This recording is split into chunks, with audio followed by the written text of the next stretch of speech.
Hello students, welcome to Vedantu NCERT solution class 11 and 12, जिसमें कि बच्चों हम लोग डिस्कस करते हैं क्लास 11 एंड 12 के एनसीईआरटी के सारे एक्सरसाइज के सारे क्वेश्चन का solution on one platform by different teacher for different subject. तो ये क्वेश्चन है बच्चों आपका class 12 physics chapter number 1 that is electric charges and field का क्वेश्चन नंबर 20। क्वेश्चन कह रहा है बच्चों की a conducting sphere of radius 10 centimetre has an unknown charge. Radius दे रखा है इस स्फीयर का कितना बच्चों 10 सेंटीमीटर। ठीक है, रेडियस इज इक्वल टू हो गया 10 सेंटीमीटर। चार्ज हमें नहीं पता। कह रहा है कि if the electric field 20 centimetre from the centre of the sphere is 1.5 into 10⁻³ newton per coulomb. हमें इलेक्ट्रिक फील्ड दे रखा है, हमें R is equal to 20 centimetre पर सेंटर से 20 सेंटीमीटर की दूरी पर इलेक्ट्रिक फील्ड कितना दे रखा है 1.5 into 10⁻³ newton per coulomb. Right, हमें दे रखा है। और इलेक्ट्रिक फील्ड का डायरेक्शन दे रखा है इनवर्ड। डायरेक्शन इनवर्ड मतलब क्या समझते हैं बच्चों? डायरेक्शन इनवर्ड मतलब सर ये होता है कि इलेक्ट्रिक जो चार्ज रहा होगा कहीं ना कहीं निगेटिव जरूर रहा होगा, क्योंकि निगेटिव होगा तभी तो इलेक्ट्रिक फील्ड अंदर की ओर होगा, क्योंकि पॉजिटिव वजह से इलेक्ट्रिक फील्ड बाहर की ओर होता है।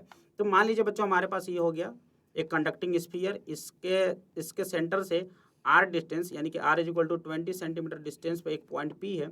इस पे इलेक्ट्रिक फील्ड अपने को दे रखा है कितना है E इज इक्वल टू इतना। क्लियर है? हमें क्या पूछ रखा है बच्चों, इस पे चार्ज कितना होगा? तो सबसे पहले हमें ये पता चल गया इस पे चार्ज होगा माइनस का, मैंने मान लिया Q है, कितना है। चलिए तो फार्मूला लगा लेते हैं बच्चों। अपने को पता होता है कि electric field at distance R कितना होता है बच्चों 1/4 pi epsilon not into Q by R square. Clear है? चलिए E की वैल्यू कितनी आ गई? E की वैल्यू आ गई सर 1.5 गुणे 10⁻³ 1.5 इंटू 10⁻³ इज इक्वल टू ये उसकी वैल्यू बच्चों 9 इंटू 10⁻9।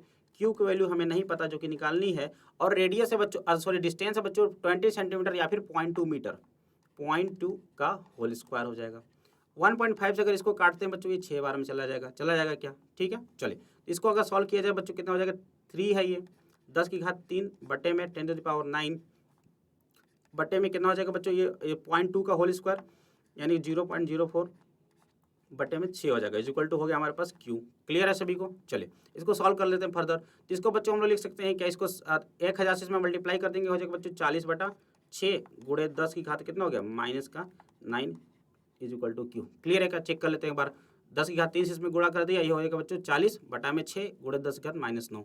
तो Q इज इक्वल टू कितना हो जाएगा बच्चों 6.36 और 4 आ गया 6.67 इंटू 10⁻⁻9 कूलम्ब, या फिर हम लोग लिख सकते हैं बच्चों 6.67 नैनो कूलम्ब। क्लियर है क्या सभी को बात? क्यू की वैल्यू कितनी आ गई बच्चों 6.67 इंटू 10⁻9 कूलम्ब या फिर 6.67 नैनो कूलम्ब। ठीक है, तो इस तरीके से बच्चों हम लोग इसको सॉल्व कर सकते हैं। तो उम्मीद करता हूँ इसका सोल्यूशन आपको समझ में आ गया होगा। तो do like the video and do subscribe the channel for such type of video. Thank you very much, bye bye.